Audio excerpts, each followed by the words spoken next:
Pastor Reinaldo, Ministerio, Iglesia, aquí estamos una vez más para seguir compartiendo la palabra del Señor. Anteriormente hablamos y trabajamos una palabra que está en Colosenses capítulo 2, versículo 8 en adelante, donde en primer lugar el apóstol Pablo nos habla que no podemos dejarnos engañar por nadie.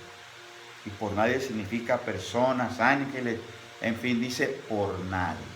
¿Y cómo podría ser ese engaño? Por filosofías, por huecas sutilezas, por tradiciones de hombres, por rudimentos del mundo. Y la única verdad se llama Jesucristo. Y en Jesucristo habita toda la plenitud de la deidad. Todo lo que es Dios está en Jesús. Ese Jesús que habita en nuestras vidas y en nuestros corazones. Pero estando nosotros muertos, Cristo nos dio vida juntamente con Él. Al morir en la cruz, Él nos dio vida. Al tomar nuestro lugar en la cruz, al tomar todos nuestros pecados sobre Él, fuimos perdonados de todos nuestros pecados. Y ese día Jesús anuló el acta de los decretos que nos era contraria.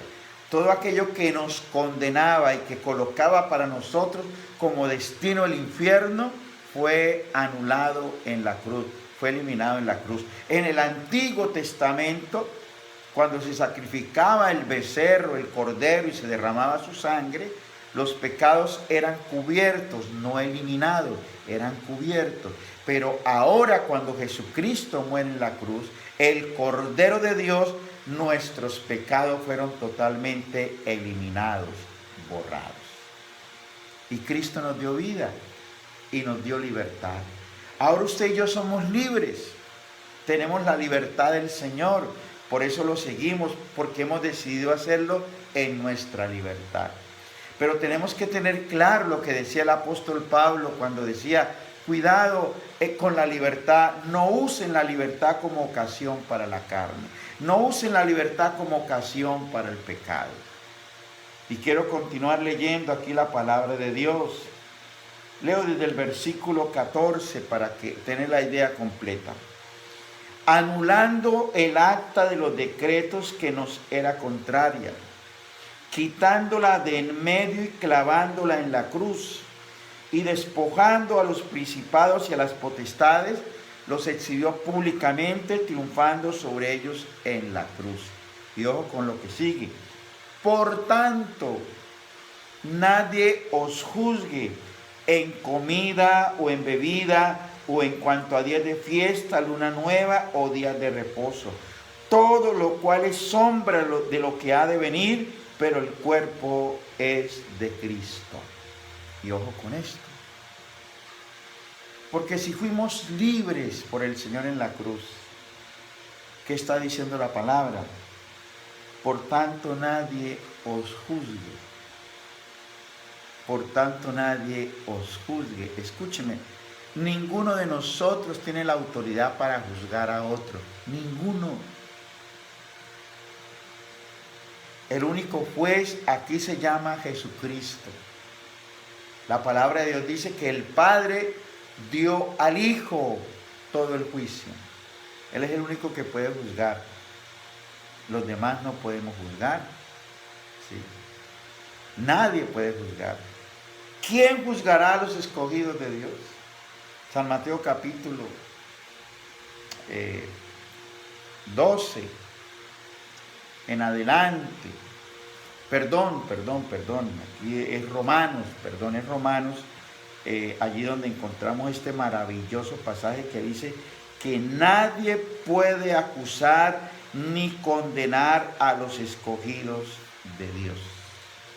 Nadie, absolutamente nadie puede hacerlo. Absolutamente nadie puede hacer esto, porque usted y yo fuimos salvados, redimidos por el Señor Jesucristo. Y entonces Romanos capítulo 8, versículo 28 en adelante, leamos desde el 31. ¿Qué pues diremos a esto?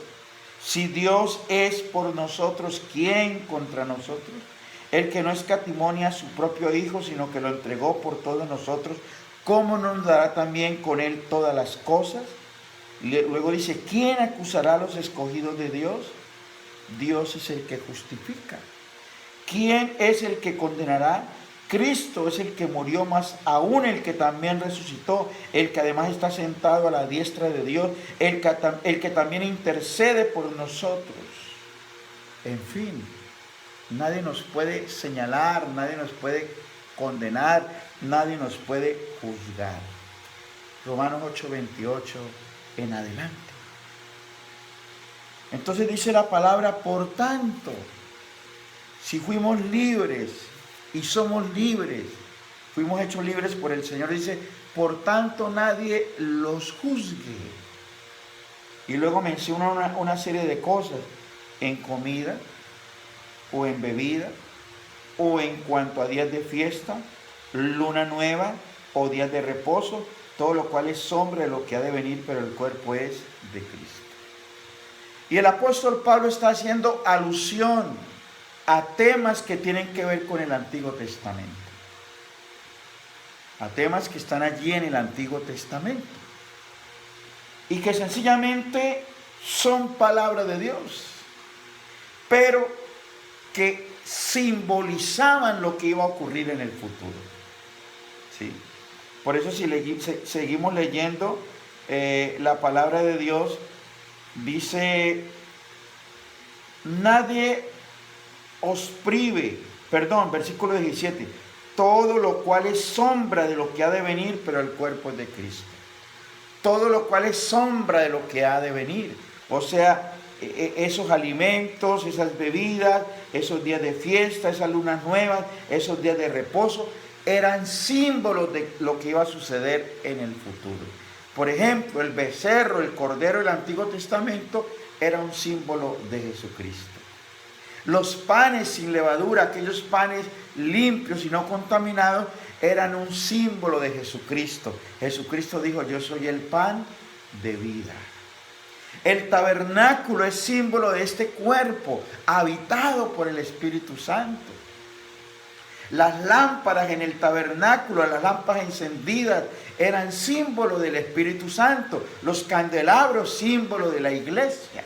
Y todo en el Antiguo Testamento sencillamente era un símbolo de lo que iba a ocurrir en nuestro tiempo, de lo que iba a ser una realidad en nuestro tiempo. Los días de reposo sencillamente son símbolos del descanso que usted y yo tenemos ahora en Cristo Jesús. De todo nuestro trabajo y de todas nuestras cargas. Pero es que en la época de Pablo había un grupo de personas, sobre todo del judaísmo, que se habían dado a la tarea de enseñar y decir que si un cristiano no guardaba los días de reposo, o comía o no comía esto, o guardaba las fiestas o las lunas nuevas, todo esto, si no hacía esto, entonces realmente no era salvo. Y era necesario que practicara los ritos judíos. Hoy día a esas corrientes en medio nuestro las llaman corrientes mesiánicas, o se le llama mesianismo. Personas que andan por ahí tratando de enseñar a otros que para practicar la fe o ser salvos tienen que guardar ritos y costumbres judías. Y una serie de situaciones judías. Pero Cristo nos hizo libres. Por eso dice la palabra, por tanto nadie os juzgue. Todo eso era sombra de lo que ha de venir. Nosotros los cristianos tenemos que tener cuidado. Usted como pastor, como líder. Nos hemos llevado algunas sorpresas desagradables. Por ejemplo, de pastores que después de tantos años de conocer el Evangelio, terminan seducidos por esto. Y terminan guardando fiestas judías, terminan haciendo ritos judíos. Es más, toda su expresión o lenguaje termina siendo hebreo. ¿Sí? Entonces ya lo van a saludar a usted, le dicen Shalom Aleichem. Si van a hablar de Dios, dicen Abba, el Eterno. Yeshua, Amachía. No. Sencillamente yo puedo saludar a mi hermano en mi lenguaje y decirle Dios lo bendiga, Dios lo guarde, el Dios Todopoderoso está contigo. Puedo hablar en mi lenguaje.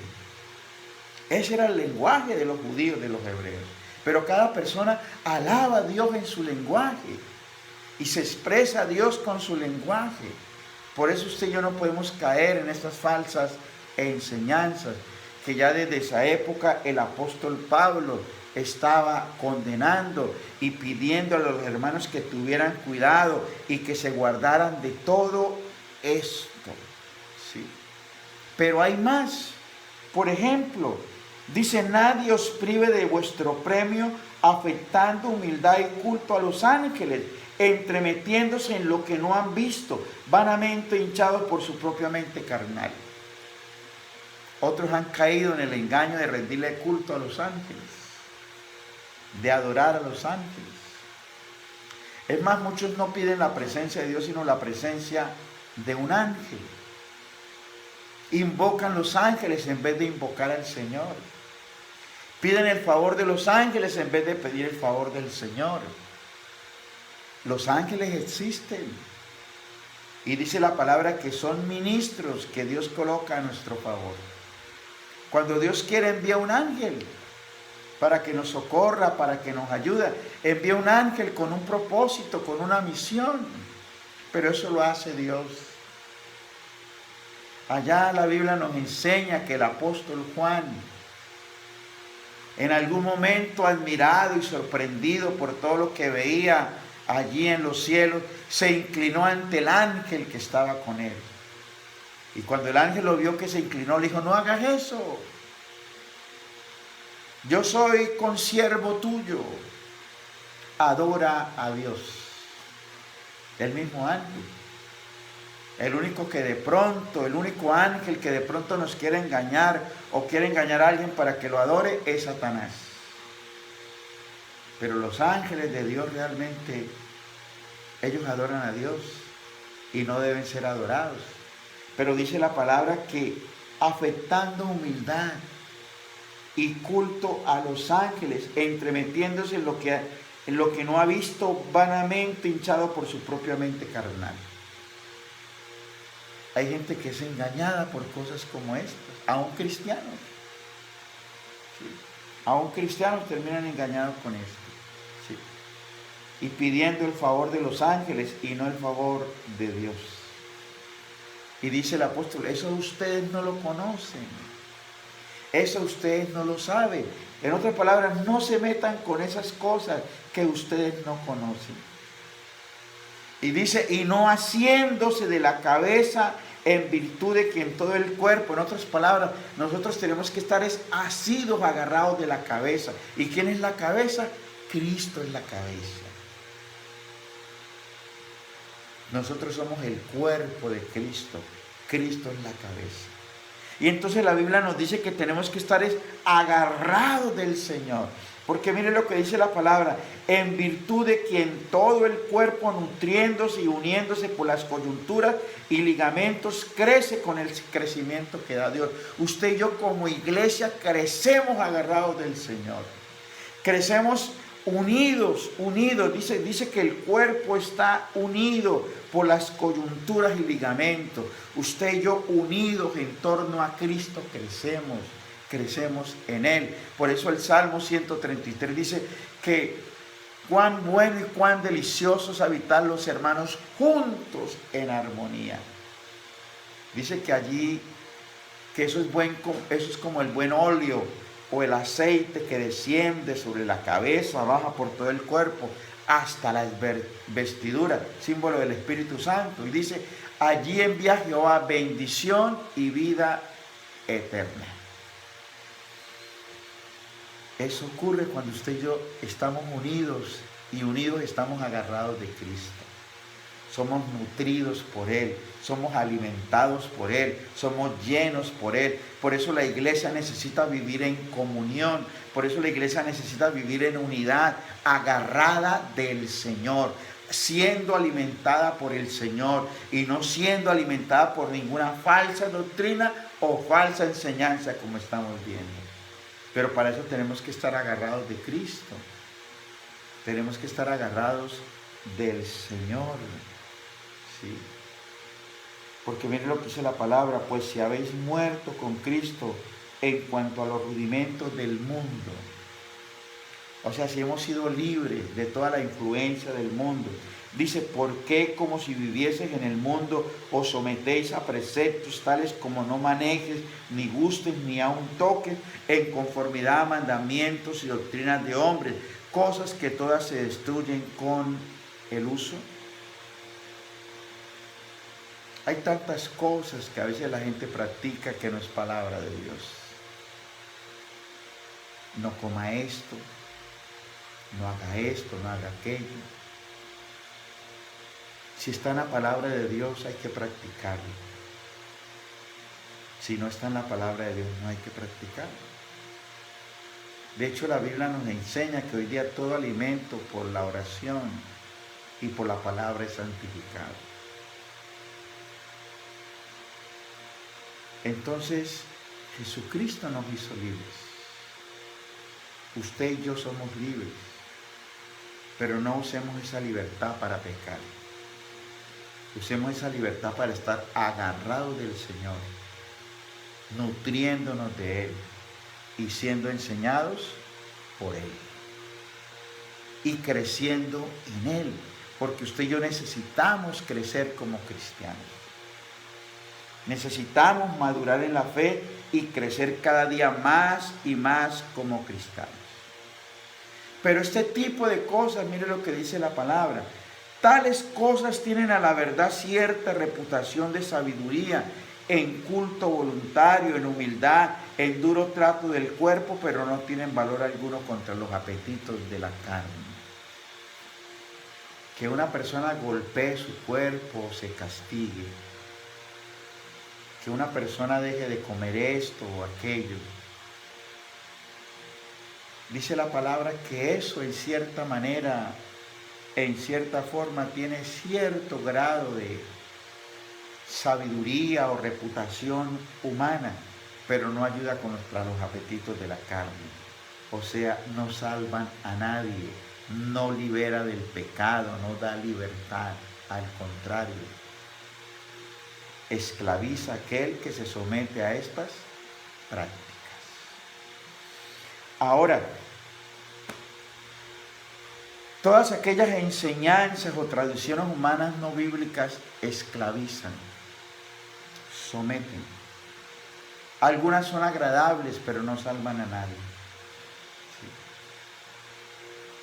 ¿Sí? Y entonces, para ir hacia el final, dice la palabra en el capítulo 3, versículo 1 al 4, donde termina toda esta sección, dice, si pues habéis resucitado con Cristo, buscad las cosas de arriba, donde está Cristo sentado a la diestra de Dios, poned la mira en las cosas de arriba, no en las de la tierra, porque habéis muerto y vuestra vida está escondida con Cristo en Dios. Cuando Cristo, vuestra vida, se manifieste, entonces vosotros también seréis manifestados con Él en gloria. Entonces, siendo usted y yo libres y viviendo en esa libertad de Cristo, ¿qué es lo que tenemos que buscar? ¿Qué dice la palabra? Ahora que estamos en Cristo, ahora que resucitamos con el Señor, ahora que tenemos una nueva vida, ¿qué tenemos que buscar?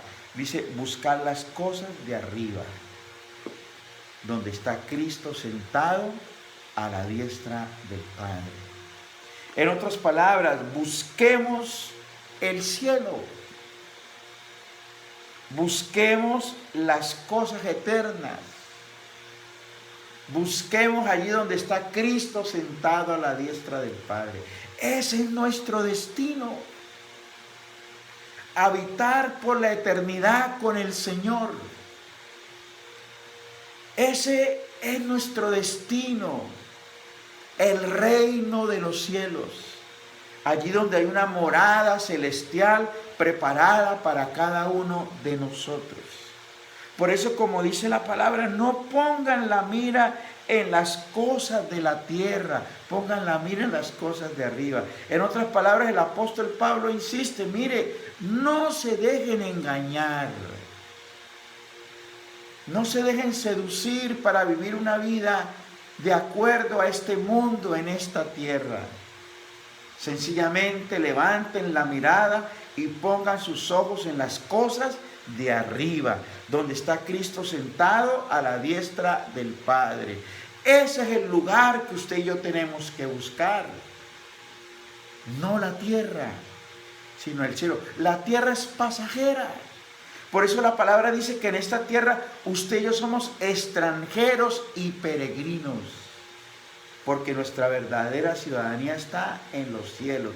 Entonces tenemos que vivir en esta tierra como si estuviéramos de paso, como extranjeros realmente, sabiendo que realmente pertenecemos al cielo. Entonces no tenemos por qué enamorarnos de esta tierra, no tenemos por qué amar las cosas de este mundo, sino sencillamente tenemos que buscar las cosas de arriba, las del cielo. Y termina diciendo, porque habéis muerto y vuestra vida está escondida con Cristo en Dios. Es maravilloso saber que estamos escondidos en Cristo. Porque cuando uno está escondido no lo pueden encontrar.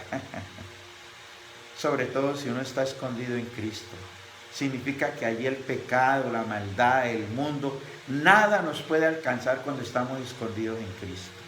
El enemigo no nos puede alcanzar porque estamos escondidos en Cristo.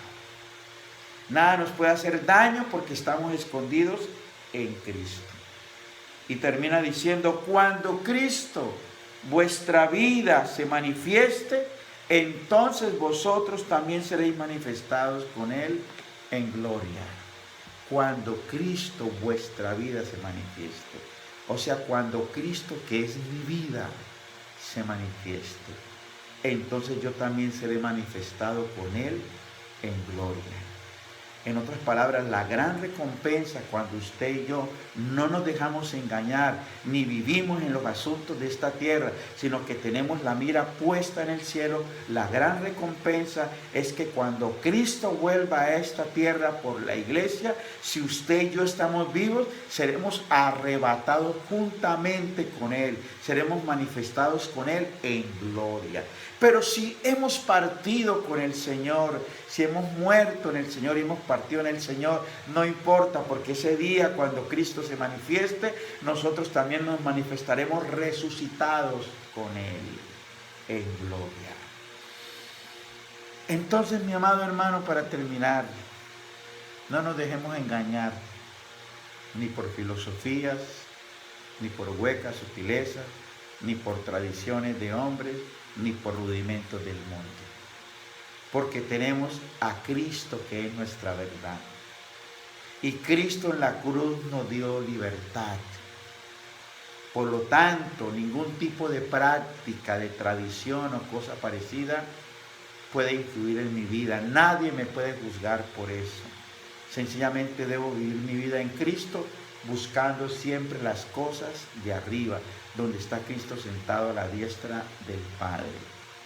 Mi amado hermano, pastor, líder, usted y yo tenemos que enfocarnos en la sana doctrina, en la palabra de Dios, y no andar por ahí buscando cosas raras o creyendo cosas raras, sencillamente ubicados en la palabra del Señor.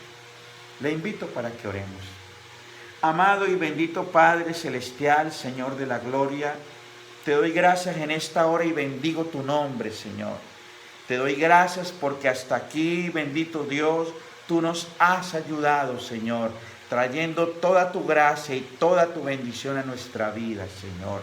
Ayúdanos, Espíritu Santo, a caminar delante de ti con firmeza, con seguridad, con constancia, siempre con la mirada puesta en ti, Señor, siempre recibiendo de parte tuya la verdadera enseñanza, el verdadero evangelio, y no siendo engañados por nadie. Señor, te bendigo en esta hora, bendigo a mis hermanos, bendigo a la iglesia y te doy gracias por este maravilloso aniversario, Señor, que es un aniversario de victoria. Muchas gracias, Señor, en Cristo Jesús. Amén y amén.